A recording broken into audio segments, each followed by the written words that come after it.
Vamos ver então essa entrevista do Xandão lá no Globo e depois vamos lembrar a matéria que eu fiz, que foi uma palestra dele lá na FMU em São Paulo. Vamos acompanhar aqui para todo mundo ficar por dentro de tudo. Tá até bonita essa matéria aqui, é da Mariana Muniz e do Thiago Bronzato. Eu trabalhei com o Thiago Bronzato na Exame. Um dos planos era me prender e me enforcar após o golpe, diz Moraes em entrevista um ano após o 8 de janeiro. Relator das investigações sobre a investigação da golpista no Supremo Tribunal Federal detalha os desdobramentos das apurações sobre o episódio. Vamos ler juntos aqui.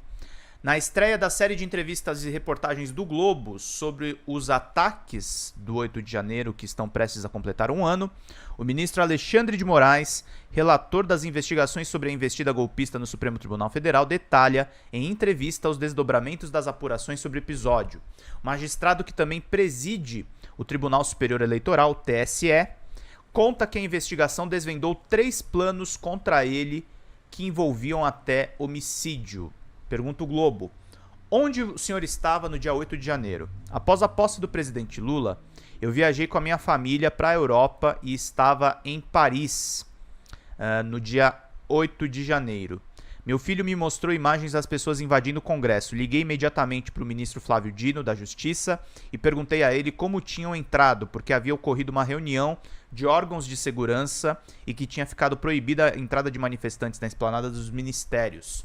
Num determinado momento, o presidente também falou comigo. Ele e Flávio Dino conversaram sobre a possibilidade de intervenção federal ou GLO, Garantia da Lei e da Ordem. Quem decidiu foi o Poder Executivo, mas eu relembrei no tempo do Michel Temer que houve a possibilidade de intervenção só na área de segurança e talvez isso fosse melhor. O que o senhor fez? O que me chocava era a inação da Polícia Militar. Eu fui secretário de Segurança Pública de São Paulo e ministro da Justiça. Afirmo sem medo de errar, não precisaria de 100 homens do batalhão de choque para dispersar aquilo. O que precisávamos ver era qual a gravidade e a sequência. Fiquei aguardando a provocação da Polícia Federal e da Advocacia Geral da União, a AGU, para decidir no inquérito. Achei importante 3 decisões. As prisões do então secretário Anderson Torres e do comandante-geral da Polícia Militar, Fábio Augusto Vieira, para evitar o efeito dominó em outros estados. Eu me certifiquei que as demais polícias militares estavam tranquilas, mas não podemos arriscar. Ao mesmo tempo, o afastamento do governador Ibanez Rocha para evitar que pudesse ocorrer algo extremista em outros estados, eventualmente outro governador apoiar o movimento golpista. E a determinação de prisão em flagrante imediata de quem permanecesse em frente aos quartéis pedindo o golpe. O que poderia ter acontecido, Alexandre de Moraes? Se tivéssemos deixado mais pessoas em frente aos quartéis no dia seguinte, poderia gerar mais violência, com mortes e distúrbios civis no país todo. Se não houvesse a demonstração clara e inequívoca de que o Supremo Tribunal Federal não iria admitir nenhum tipo de golpe, afastaria qualquer governador que aderisse e prenderia os comandantes das eventuais forças públicas que aderissem. Poderíamos ter um efeito dominó que geraria caos no país. Aí pergunta o Globo: haviam os acampamentos nos quartéis e outros episódios de violência, como a tentativa de atentado à bomba nos arredores do aeroporto em Brasília. Era possível prever o que aconteceu? Foi um erro muito grande das autoridades deixar, durante o ano passado, aquelas pessoas permanecerem na frente dos quartéis. Isso é crime e agora não há a menor dúvida sobre isso.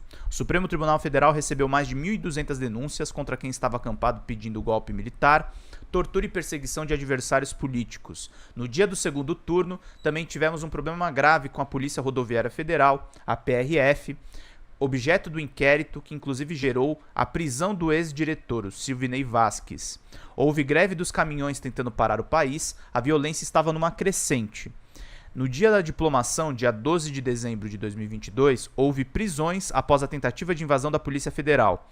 Como na posse não houve nada, infelizmente as pessoas da área de segurança talvez tenham ficado mais otimistas. O grande erro doloso foi permitir a entrada dos golpistas na esplanada dos ministérios. O 8 de janeiro foi o ápice do movimento, a tentativa final de se reverter o resultado legítimo das urnas.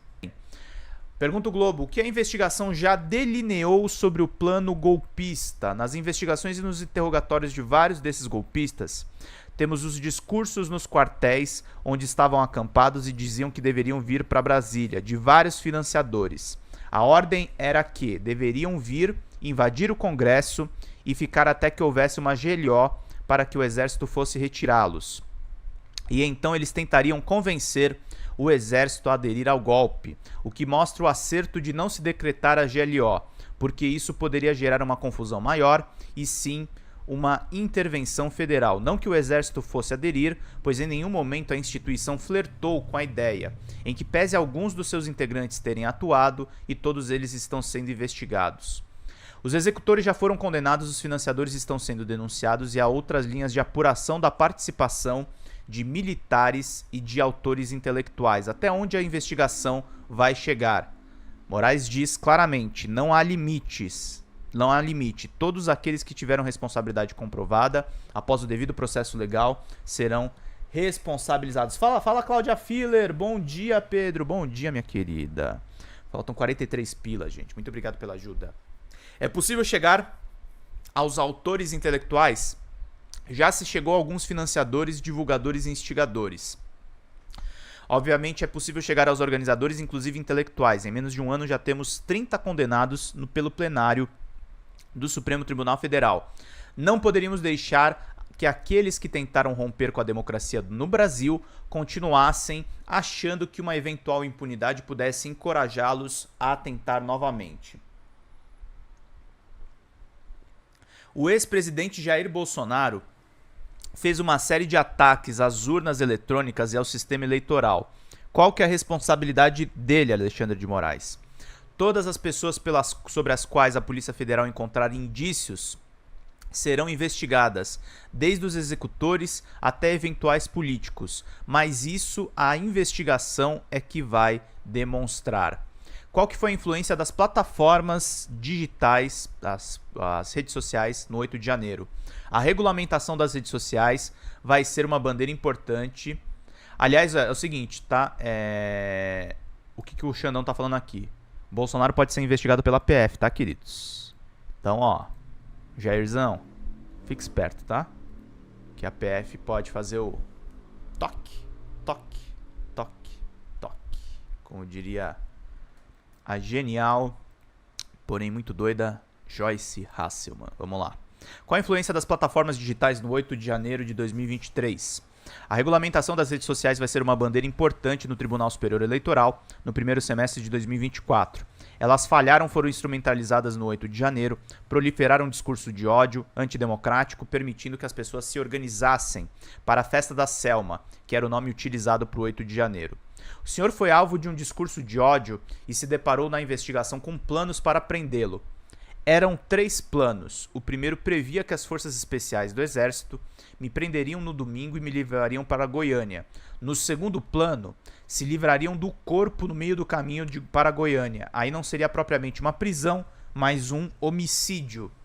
E o terceiro plano, de uns mais exaltados, defendia que após o golpe eu deveria ser preso e enforcado na Praça dos Três Poderes, para sentir o nível de agressividade e ódio dessas pessoas, que não sabem diferenciar a pessoa física da instituição. Houve uma tentativa de planejamento, inclusive há um outro inquérito que investiga isso, com participação da ABIN, que monitorava os meus passos para que, quando houvesse necessidade de realizar essa prisão, tirando um exagero ou outro, era algo que eu já esperava. Não poderia esperar de golpistas criminosos que não estivessem pretendendo algo nesse sentido. Mantive a tranquilidade, tenho muito processo para perder tempo com isso, e nada disso ocorreu, então está tudo bem. O senhor precisou reforçar a sua própria segurança? Ela continua a mesma desde o momento que eu assumi a Secretaria de Segurança Pública de São Paulo, em 2014. Eu já recebia mensagens da criminalidade organizada, o esquema é o mesmo há quase 9 anos. Em relação à minha família, eu aumentei a segurança. Esses golpistas são extremamente corajosos virtualmente e muito covardes pessoalmente.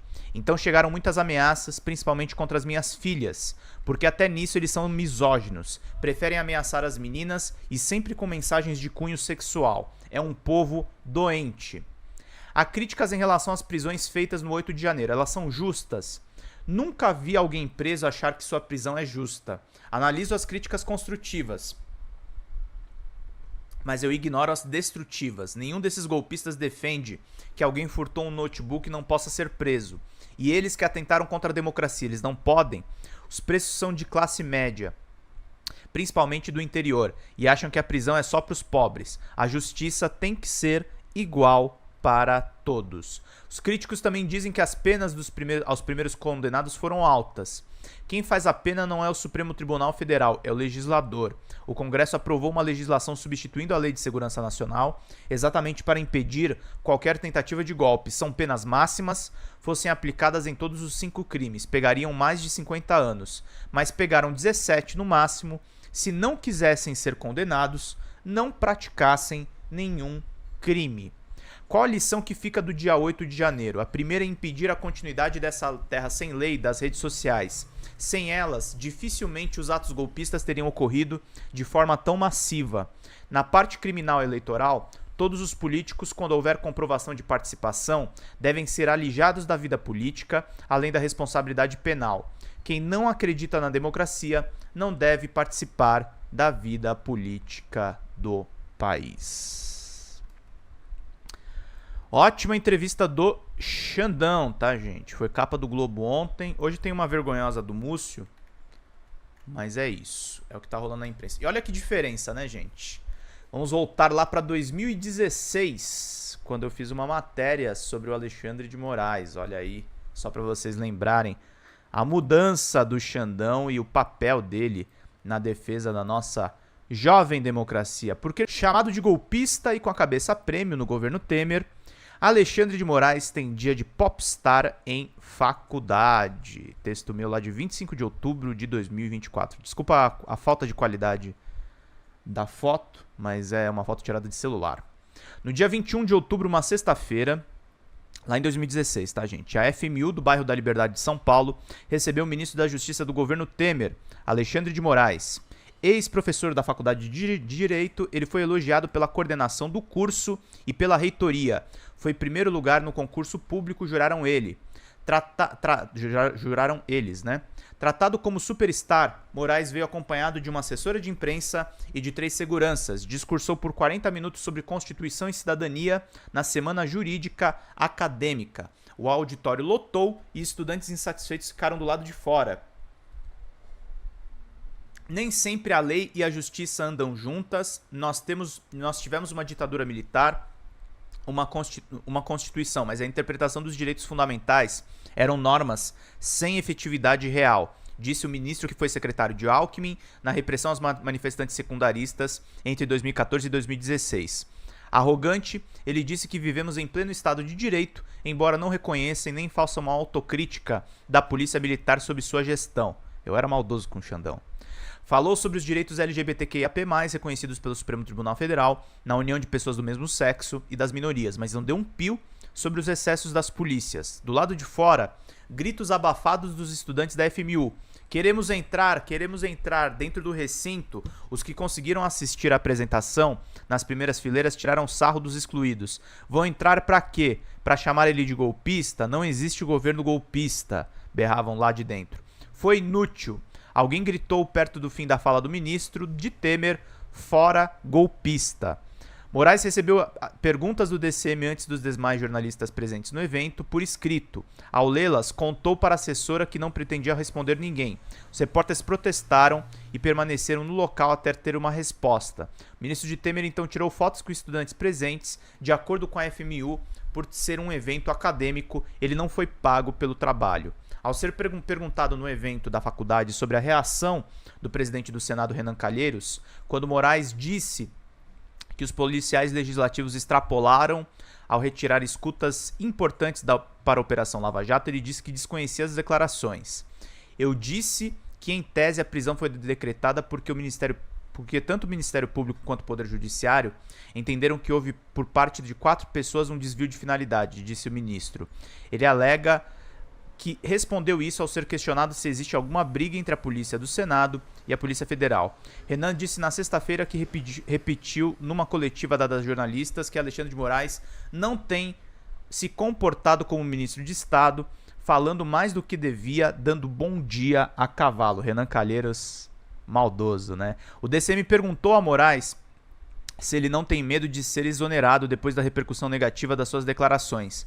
Eu nem estava sabendo das declarações, disse Alexandre de Moraes, do presidente do Senado, Renan Calheiros, e eu preciso lê-las. Eu saí de uma cerimônia em Brasília, peguei um avião para vir até esse evento em São Paulo e não fazia ideia do que foi dito sobre mim, respondeu ele. A minha declaração pode ter chegado ou frases dela deturpadas. O Alisson tá dando a opinião dele aqui sobre o Xandão, né, Alisson? Xandão é oportunista, Zambarda. Xandão pode ter mudado. Eu não sei se ele se arrepende, mas acho que ele mudou um pouco sim. E ele se aproximou claramente do presidente Lula, né? Minha declaração pode ter chegado, ou frase delas deturpadas, para o Renan Calheiros. Basta ver o que foi dito tanto por mim quanto pelo diretor da Polícia Federal para verificar. E eu reafirmo aqui que não há nenhum problema da PF em relação à polícia do Senado. Não fui eu que decretei as prisões e a polícia investigou, através de um agente deles, que entendeu existir desvio de finalidade. Moraes também disse que problemas de integrantes isolados não contaminam a instituição. No entanto, ele tem comentado as operações da Polícia Federal diretamente com a imprensa. Apesar de querer passar a sensação de que está tudo bem, o ministro teve que se reunir com o presidente Temer no domingo para explicar a Operação Metis, que prendeu 4 policiais legislativos da casa presidida por Renan. Há um mês ele irritou Michel Temer a antecipar em Ribeirão Preto a operação da Polícia Federal que prendeu o ex-ministro Antônio Palocci. Moraes falou que as pessoas lembrariam dele na operação no palanque do candidato Duarte Nogueira, PSDB, candidato a prefeito. Língua solta, Alexandre de Moraes faz de conta que não é nada com ele, mas provoca um clima de mal-estar no Planalto ao sabotar os aliados do presidente golpista. Diz que não lê as declarações da imprensa e especula se elas foram deturpadas. Renan Calheiros pede, nas entrelinhas, a cabeça do ministro da Justiça.